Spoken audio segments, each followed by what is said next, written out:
Le rythme de la pluie de Graham Baker Smith. Le petit Arthur joue au bord du torrent quand de gros nuages noirs envahissent le ciel. Quelques gouttes d'eau tombent sur sa frimousse. Plip, plop, fait la pluie dans le bocal de l'enfant.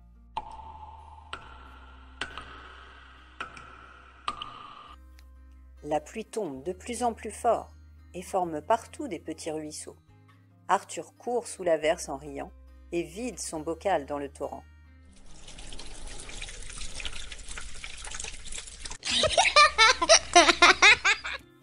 Le torrent grossit, dévale la colline et se jette dans la rivière en crépitant. L'eau de mon bocal se trouve quelque part dans ce tumulte, pense Arthur.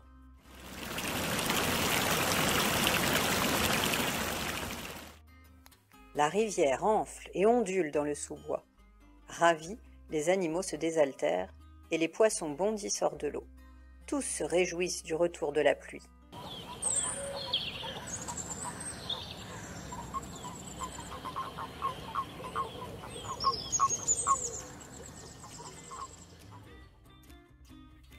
La rivière serpente dans la campagne, arrose les champs et fait tourner les moulins.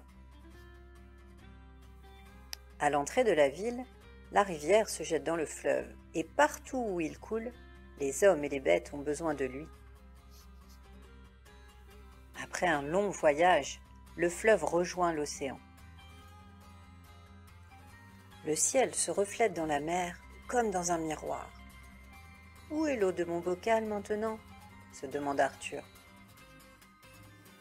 Immense et profond, l'océan abrite un monde mystérieux. Le soleil y pénètre à peine, mais de nombreuses créatures y vivent. L'eau du bocal d'Arthur s'est-elle mélangée à cette eau salée? La baleine quitte parfois l'obscurité et projette de l'eau vers le ciel. Les gouttelettes étincellent dans la nuit étoilée et retombent en pluie. Elles se mêlent à l'eau de l'océan, filent dans le courant et s'éparpillent dans les profondeurs où le soleil ne brille jamais. Parfois, les flots se déchaînent et les vagues roulent et s'enroulent avec fracas.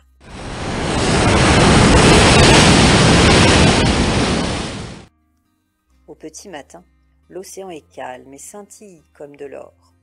Sous la chaleur du soleil, de la vapeur d'eau s'échappe des vagues et s'élève dans le ciel.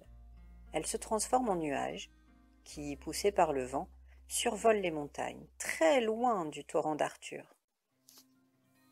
De l'autre côté de la terre, la pluie est un cadeau pour Mina, qui joue au bord d'une mare asséchée. La petite fille et les villageois ont soif depuis des jours. Rassurés, ils peuvent enfin se désaltérer.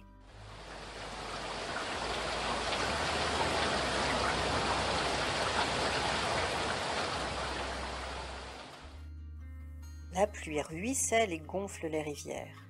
Là où elles vont, la terre devient verte. Alors les hommes comme les animaux célèbrent gaiement le retour de la pluie. Puis la rivière court encore et tombe en cascade.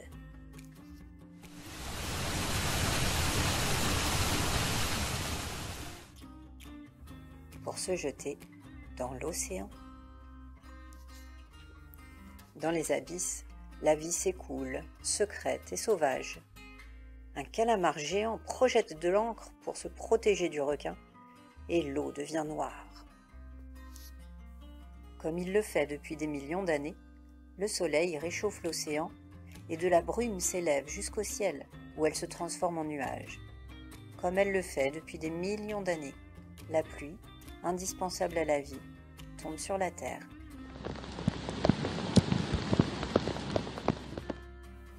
Et gorgées de pluie, des milliers de fleurs déploient leurs pétales et constellent de taches multicolores la rive du torrent, où le petit Arthur aime tant jouer.